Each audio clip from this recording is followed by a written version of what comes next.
বলছি রাহুল, আর.জি. কর কাণ্ডে আমরা দেখেছিলাম যে অভয়া যার নাম দেওয়া হয়েছিল, এটার প্রতীকী নাম, সেই অভয়ার মৃত্যুতে সারা ভারতবর্ষ রীতিমতো রাতজাগো পালন করেছিল এবং ভারতবর্ষের বাইরেও বহু মানুষ রাতজাগো পালন করেছিল এবং এই আন্দোলনটা একটা ঐতিহাসিক আন্দোলন বলা যেতে পারে।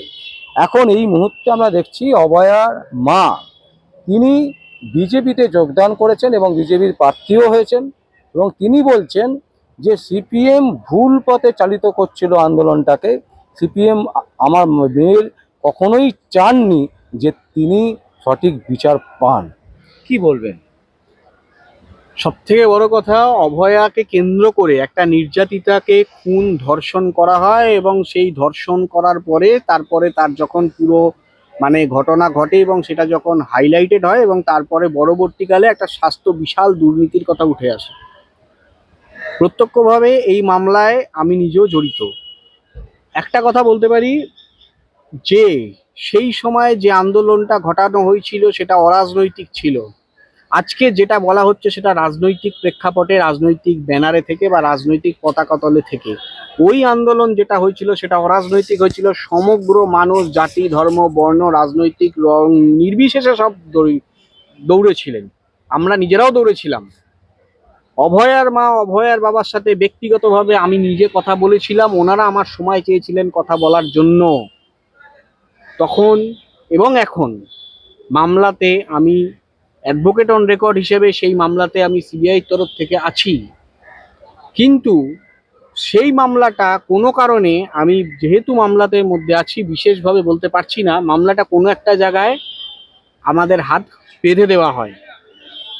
আমাদের হাত বেঁধে দেওয়ার কারণটা কি সেটা অভয়ের বাবাকে থ্রু টেলিফোন আমি নিজে জানিয়েছিলাম যখন উনি আমাকে ফোন করেছিলেন।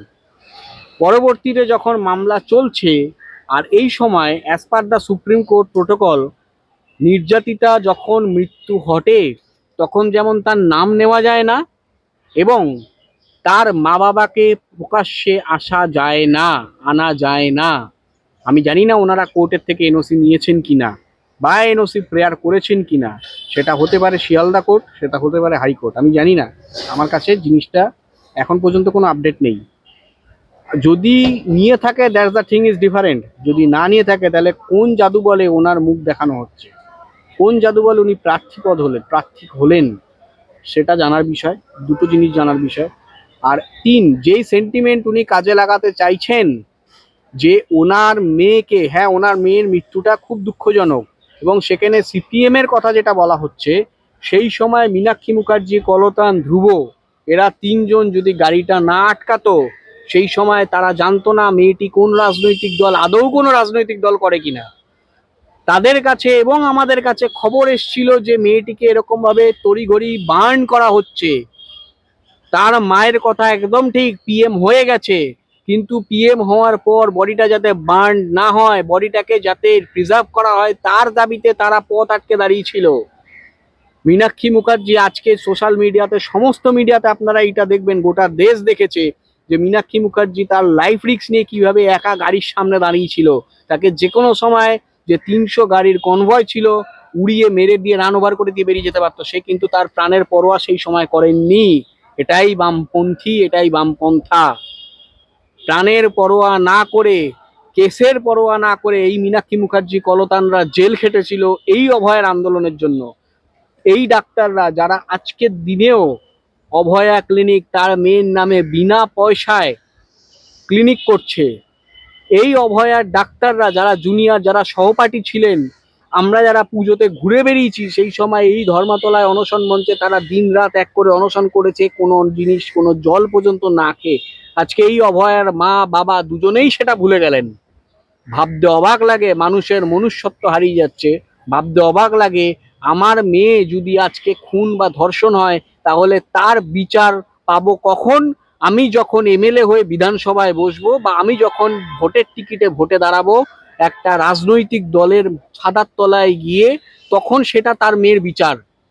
আজকে দুনিয়া, আজকে রাজ্যের মানুষের মানসিকতা আমাদের এই জায়গাটায় নেমেছে।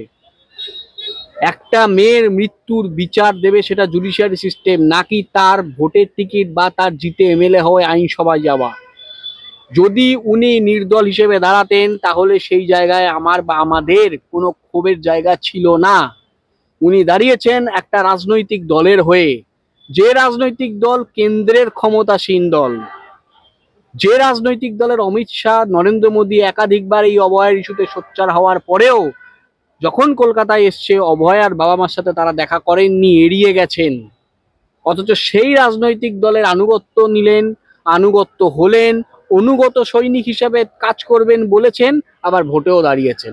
আমার বিশ্বাস পানিহাটির মানুষ এবং পশ্চিমবঙ্গ সহ গোটা ভারতের জনগণ, গোটা দেশের জনগণ এর জবাব ওনাকে দেবেন, আমার এটা দৃঢ় বিশ্বাস।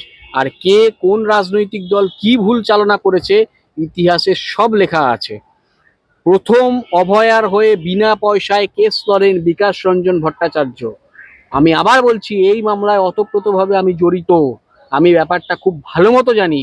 আজকে বিকাশ রঞ্জন ভট্টাচার্যর চরম শত্রুও বলতে পারবে না যে বিকাশ রঞ্জন ভট্টাচার্য আইনের কিছু জানেন না। আজকে অভয়ার মায়ের, অভয়ার বাবার মুখ থেকে বিকাশ রঞ্জন ভট্টাচার্যের কাছে বিকাশ রঞ্জন ভট্টাচার্যকে এই কথা শুনতে হয়েছে। সম্মানের খাতিরে উনি সেই কেস ছেড়ে দিয়েছেন, সম্মানের খাতিরে উনি ওকালতনামা ফেরত দিয়ে দিয়েছেন। এটা হচ্ছে বিকাশ রঞ্জন ভট্টাচার্য বিনে পয়সায় তিনি কেস লড়েছিলেন, এবং কেস লড়েছিলেন বলেই এতটা সিবিআই এনকোয়ারি হয়েছিল, এবং এই যে সুপ্রিম কোর্ট থেকে সিআইএসএফ পোস্টিং করানোর অর্ডারও উনি বার করিয়ে এনেছিলেন, যার ভিত্তিতে এই জিনিসগুলো অ্যাডভোকেট অন রেকর্ড হিসেবে উনি আছেন, এবং সমস্তটা রেকর্ডেড। আমি যে কথাগুলো বলছি তার প্রত্যেকটা তথ্য গোটা ভারতের কাছে আছে, গোটা দেশের কাছে আছে। আজকে ওনার মা হয়তো মুখ ফিরিয়ে নিতে পারে, বা ওনার মাকে দিয়ে হয়তো বলানো হচ্ছে, খুব বলতে বাধ্য হচ্ছি, মেয়ের অকাল প্রয়াণ কখনোই কাম্য নয়। আমরা ওনার ব্যক্তিগত বিরোধী নই, কিন্তু উনি যেটা করছেন, উনি একটা শিবিরে যেতেই পারেন, রাজ্যের গণতান্ত্রিক অধিকার, তুমি যে কোনো দলের প্রার্থী হতেই পারো, কিন্তু তার মানে এই নয় অন্য একটা দল, যে দলটা তোমার মেয়ের মৃত্যুর সময় গাড়ি আটকে দাঁড়িয়েছিল নিজের জীবন হাতে নিয়ে, তাকে তুমি ডিফর্ম করো, তাকে তুমি অবজ্ঞা করো, তাকে তুমি ছোট করো। আজকে বলতে খুব বাধ্য হচ্ছি, অভয়ার বাবা মা তার মেয়ের মৃত্যুটাকে নিয়ে রাজনীতি করছে, এবং তার জন্যই ওনারা বলছেন আমার মেয়ের বিচার পেতে আমি ভোটে দাঁড়িয়েছি। বিচার পেতে কখনো ভোটে দাঁড়ানোর টিকিট হতে পারে না। না, বলছি ওনারাই বলেছিলেন যে আর যাই হোক সিবিআইকে দিয়ে তদন্ত করাবেন না, সবসময় চেষ্টা করবেন কোনো কোর্টের বিচারপতির তত্ত্বাবধানে যাতে তদন্ত হয়। তাহলে এক্ষেত্রে সিবিআই তো কেন্দ্রীয় শাসিত একটা মানে বডি, তো সেইখানে সিবিআইকে তারা সমর্থন করছেন না, অথচ বিজেপিকে সমর্থন করছেন, বিজেপি হয়ে দাঁড়াচ্ছেন। এই জায়গাটা যদি একটু খুলে বলেন। এই জায়গাটা আমি খুলে বলার কেউ নেই, এই জায়গাটা ওনারা বলবেন, কারণ ওনারা ওই জিনিসটা বলেছেন। ওনাদের বক্তব্যের দায়িত্ব আমরা বামপন্থীরা নেব না, ওনাদের বক্তব্যের দায়িত্ব ওনারাই নেবেন। এই ক্লিয়ারিফিকেশন ওনাদেরকেই দিতে হবে। যারা সিবিআইতে একসময় আস্থা রাখতে পারছিলেন না, কেন্দ্রের ক্ষমতাসীন দলে উনি জয়েন করলেন, উনি টেকনিক্যালি এটা পারতেন।